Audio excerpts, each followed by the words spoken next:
Hey, what's up guys? Nick the Informative Fisherman here.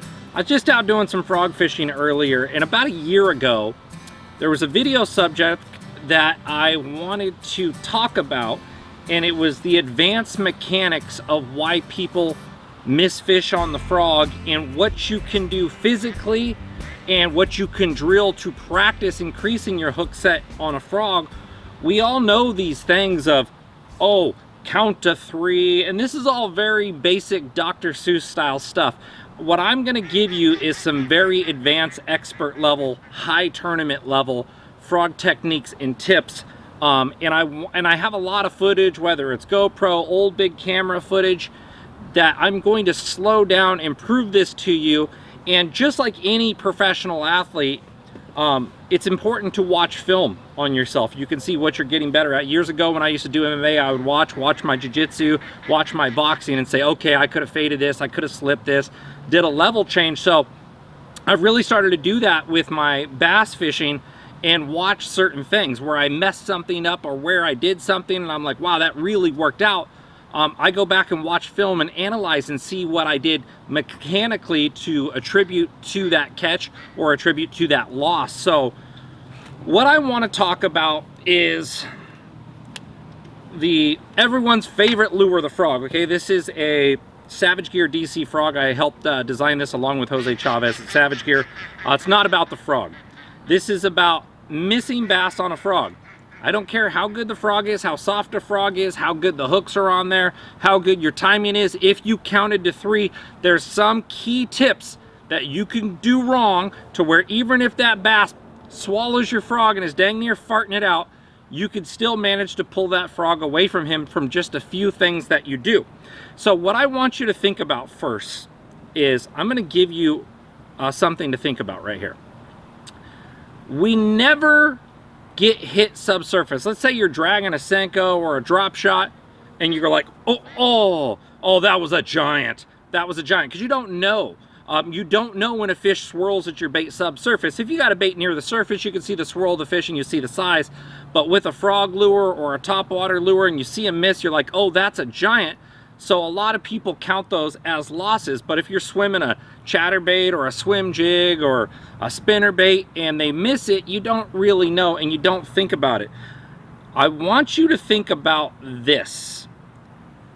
The times you miss the bass on the frog, did you feel the bass first before you missed?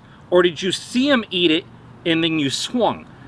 Why I'm going to clarify this, let's talk about any bait that you're going with, okay? Let's say you're doing a spook style bait and you're walking it, it's got treble hooks, they slap at it, higher hookup ratio, okay? But you were still moving the bait. There was tension on the line when you hooked them. Subsurface baits, you're swimming, you feel them hit it, there's tension on the line when you hook them.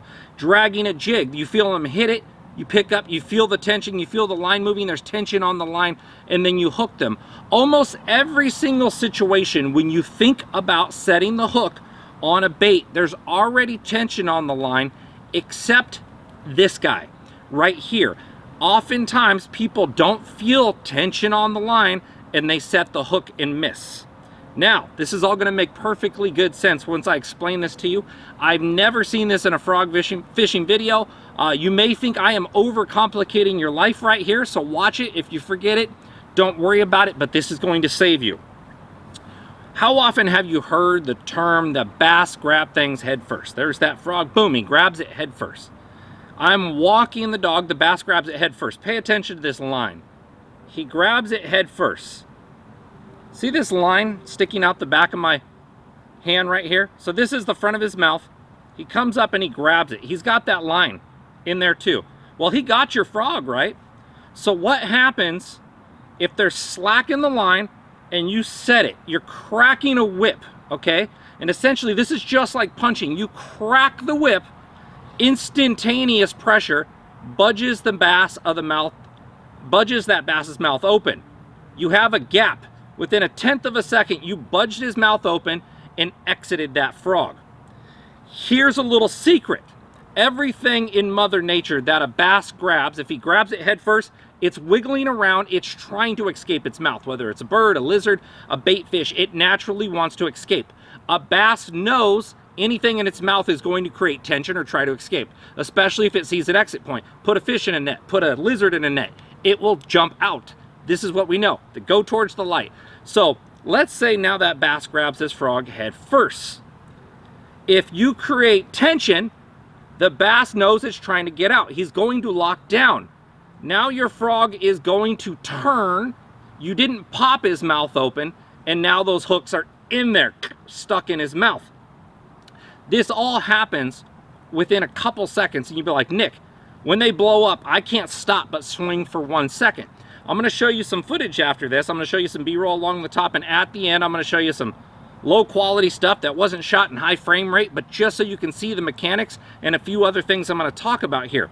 What you're going to notice is when I cast my frog out and I'm working it, I'm always trying to keep a perfectly straight line between me and the frog. If I cast it and the wind's blowing and the wind puts a bow and it's in the water and I'm working my frog and the bass blows up and gets my frog, if I set, bam, I'm cracking the whip, and that essentially is going to turn it or pop it free of that bass's mouth. And ask any guy that flips heavy cover, you never want to crack the whip. You want to create the tension and bow up, okay? Because those big heavy weights pop a bass's mouth open. Same thing essentially happens with a frog. So when you say, well, how do I keep a straight line when it's windy? Fly fishermen talk about it all the time. We pick up the line and we mend it, okay? If the wind's blowing it out here, I will physically pick up the line or create tension and try to stay straight. And you'll notice, watch some of this footage, you'll randomly see me go tight, move the frog forward, doesn't look right, frog's just moving forward, okay, but I will mend to get tight. And a lot of the time in this footage, you're also gonna notice right after I mend, 1 or 2 walks later, boom, I get the eat, I'm tight, I have a straight line, and I hook them. Still more complicated than that. And I'm gonna give you a drill at the end to do this, to embed it into your head. So what I do is I make sure I have that straight line first thing, and you want tension. So I always tell people, fish the fastest reel. This is a Shimano Curado K XG. I have 0 affiliation to Shimano. I like the reel. It's an 8.5 speed reel. That's 8.5 revolutions to 8.5 rotations to 1 revolution of the handle, so it's a high-speed reel, okay? I prefer nothing less than an 8-speed reel when frogging, and I'm going to tell you why. It's not only that I can reel it up faster and get it to another target faster, sure, you guys have all heard that, but the basis is, when they blow up, I have that straight line. Whatever position I'm walking that frog in, as soon as they blow up, I do 2 as fast as I can rotations as I point the rod at the fish. Wherever he blows up, I take 2 fast rotations, point it at the fish. What happens is your line that's right in front of you, that's in the water, as you point the rod at the fish, it starts lifting up your line and it starts to naturally create tension. You lower the rod, you create tension. So the moment you start to lift up for a hook set, and watch my footage, the moment my rod starts to lift to the hook set, I'm already creating tension and driving the hook. I'm not actually cracking a whip, I'm creating tension. And it's instantaneous tension, not snap. It's not crack, it's not crack. So, and I'll tell you this, remember, if you missed, I guarantee you didn't feel the fish, or you popped it loose and that hook skin hooked them, then they came loose and you're like, I dumped them. Now granted, a lot of bass will just grab the frog's legs or hit the frog and swat at it, or they'll pull it down, and you're just not gonna catch those ones anyways. But a lot of those ones you would have caught, you did it by cracking the whip and messing that up. So, now another little thing, as they blow up and you take 2 fast turns to point it at them, then you go for that hook set. Always, you've always heard this a million times, do not take your eyes off the frog. Don't take your eyes off the frog. Otherwise you're gonna miss it. A lot of the times they blow up, they suck it down. You don't hear them. You could skip under a boat dock, you could throw under some trees. You don't hear them, you look away. You gotta be focused at all times. Believe it or not, your eyes are much faster than your reaction. So your eyes and your brain can tell you to physically stop before your hands do it. This is instinctual. When a fly comes towards us, we swat it away. Okay, our brain processes that. If the fly turns out, our hand doesn't even come up. This is how it works. Your brain is very, very fast, and trust trust Mother Nature that they did a pretty good job developing our brain. Watch that frog. If that fish blows up, you can't see that frog. 2 rotations as fast as you can. Point your rod to the fish. So I'm walking it, boom, I turn, boom, boom, and then I pull up. And now what's the real benefit right here is a lot of the time you're throwing a frog into heavy cover. And if you set the hook and you all of a sudden you feel tension when you're in a high position, it's hard to horse them out of heavy cover. When I turn towards them and get them, create that tension and hook them, I have a full pull to where I start developing the momentum of getting that frog out from under a boat dock, under a rope, back in some trees. You'll see me skip this DC frog back into the heaviest stuff. That's what the DC was actually designed for, skipping way back and ripping them out of the heaviest cover. This is the best heavy cover frog there is, heavy cover and structure frog there is. I'll put my name on that. I'll bet you money on that. No one's got a better heavy cover frog than this. But if you think about that, that same hook set develops momentum and gets that bass moving forward. You're not creating an opportunity for him to escape or run behind something or move out. So when you think about those mechanics, and I'm going to cast out here and I'm going to show you in a second, I'm going to show you the exact same thing and where you can go wrong. Always stare at your frog. You've heard that 1,000 times. You don't need the 1,000, 2,000 and set the hook. That is just some dummy chimpanzee level instructional.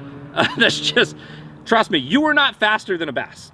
A bass will grab something swooping, a dragonfly swooping by the water, a small bird as it goes to fall, a swallow following from a bridge column. They will eat it right as it's going to hit the water. And if you somehow think you're a faster decision maker than Mother Nature's green little beast that lives in swamps and deep clear lakes and all over the world, you're absolutely wrong. Let me show you the cast. Let me show you what to drill now, and then let's watch some footage of me setting the hook and practice this, try it out. I guarantee you it's gonna change your life when it comes to missing frogs, missing frogfish opportunities, and you're gonna stick a lot more big ones. Let's do it. All right, guys, this is the drill I want you to do.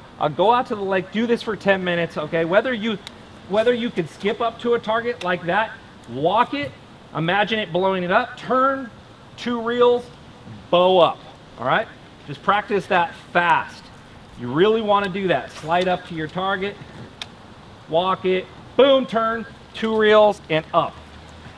If you can't skip, you should really learn to skip with a frog, but just cast it up there if you can't do it. Walk your frog. See, in this position that I'm currently at with my tip walking down, if he just blows up and I pick up, see that slack? You see that slack in there? And I may hook him up here. Not very good. But like I said, if you practice that tight line mechanics, now watch, I'll just slide up there. So if you imagine, boom, he blows up, 2 reels, I'm tight, straight. You can see a bigger percentage of my lines off the water. There's no slack. I create tension. I turn that frog. I hook that fish, and I'm already moving them out, and I have great control over them. Drill that. You know, I want to give you guys another little side tip. This isn't the hook setting mechanics. This is one of these things I've noticed frog fishing over the years with some of the best guys, and each of them do things a little bit different. What I often see is like people think, like, imagine the fish is under that bush right there. There's a couple of trains of thought. If you can cast up on the shoreline and you hit that bush, okay, and you do not pull with the rod, go straight, pull with the line to where when it falls out, it lands right there. They hear that commotion on the shoreline. If they're shallow and they're looking towards the bank, they hear those bushes, they see it, it gets their attention, they're in predator mode, it falls in, they eat it. A lot of the time, that's what you should do, is you should always hit the target behind them. But let's say there's cover in front of it. This is where you really need to learn to slide skip or single hop skip. That's a single hop skip where you come 1, 2, and you get into the cover. That's great if the cover or structure is far away from you. If it's far away, you can throw out there and skip farther, okay? 3 or 4 skips far away, sure. If you're the guy in the back of the boat, or you just don't want to get close to the shoreline, let's say the water's clear, you want to stay off them, clear, calm, you want to stay farther back.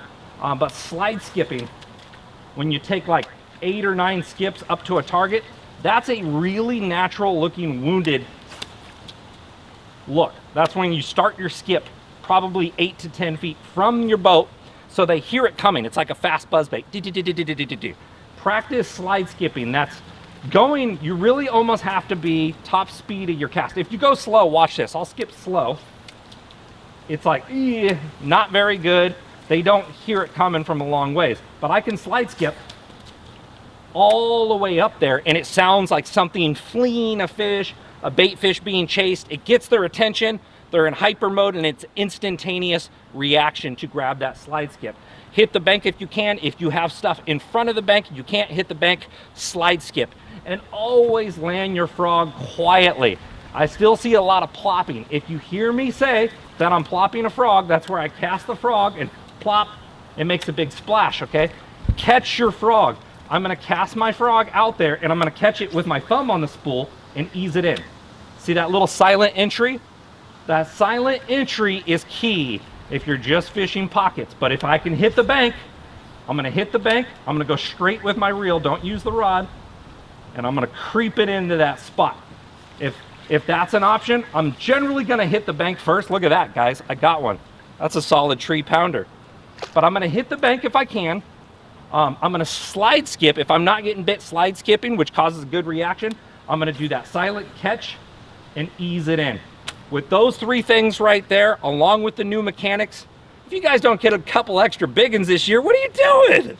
All right, guys, so I'm gonna show you something. I'm just gonna take a little cast out here, and I want you to look at something. If I'm straight, my line's straight, the moment I go to pick up, just watch, without even turning the handle to a high hook set, I move that frog a good 8 feet. What's going to happen on that straight line is you're naturally going to create tension before the hooks ever drive into that bass's mouth. Therefore, it's going to turn that frog into the correct position. He's going to feel it getting down. It's not going to pop his mouth open. You're going to instantaneous exit that frog. He's going to clamp down. Your frog's going to rotate and drive the hooks. One problem, let's say you cast out there and it's a windy day and the wind's blowing a bow into your line. It's got a big arc in your line and you're trying to fish with that arc. The moment that bass blows up, even if you do 1, 2, and then set, you're gonna maybe hit him in this position here, and he's gonna have a lot of leverage. And he may throw your frog off, or he may swim back down into heavy cover. So what you want to do is mend your line. So we got a wind that's coming from left to right, okay? It blew my line out over here. As I'm working down the bank, you have to have that bow out of your line. So you're gonna reel tight and mend over. Always throw your line against the wind and then try to work on that straight line, because the moment they eat, you need that instant tension to pull up. The moment they eat, you're taking 2 rotations, pointing the rod directly at them. He's over here. I'm walking the frog. I got the rod down to my side. The moment he eats, I'm turning 2 rotations and I'm drilling them. Therefore, I'm already hooking them as I go to pick up on the rod, and I'm moving them out of the heavy cover. I have a better hook set. I have a better position to start horsing them out. I have control over that fish. Your hook up to land ratio is going to be superior that way. Now I'm gonna play some footage right here at the end. I'll draw some lines on there, and you tell me what you notice from this footage. And I encourage you, get a GoPro, start filming yourself and watch yourself back. You're gonna become a heck of a lot better fisherman. I'm Nick the Informative Fisherman. Visit informativefisherman.com and all the popular social media sites, Informative Fisherman. Thanks, guys. Oh, there we go.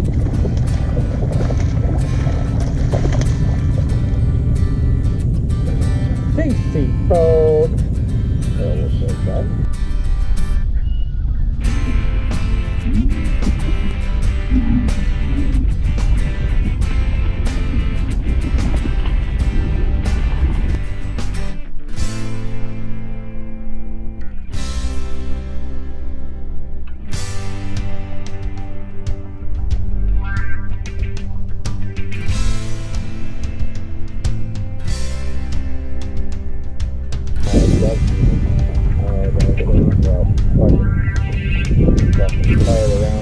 Right on top.